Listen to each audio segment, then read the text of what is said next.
How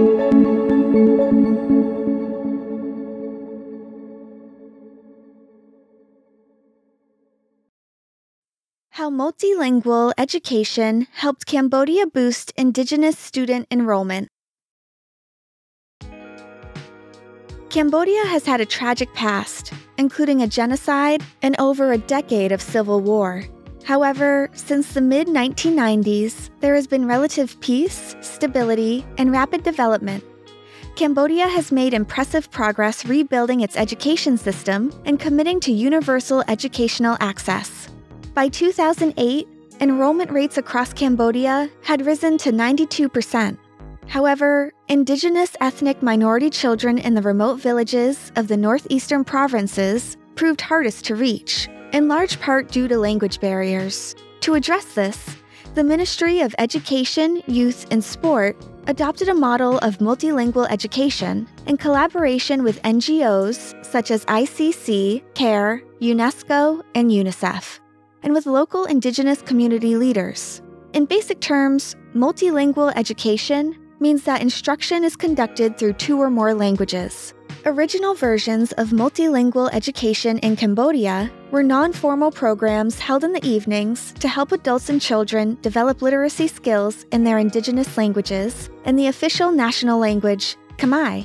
Later, multilingual programs were created in primary schools to address the needs of Indigenous ethnic minority children. The state curriculum was adapted to incorporate life skills drawn from the cultures of the Indigenous communities.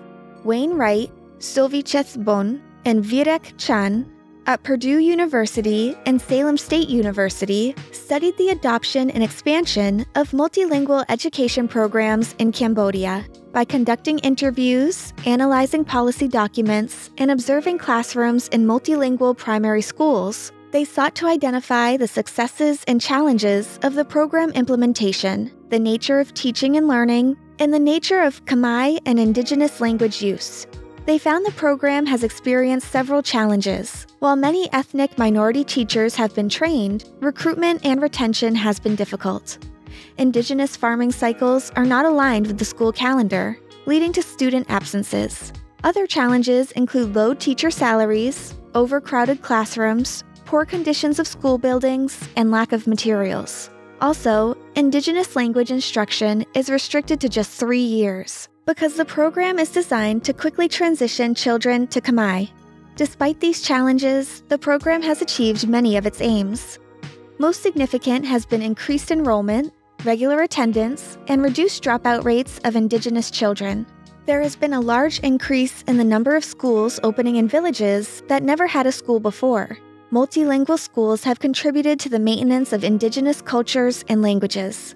The researchers found strong support for multilingual education among key stakeholders. Many desire a program that extends through grade 6, so that students can reach even higher levels of proficiency in Khmer and their Indigenous languages.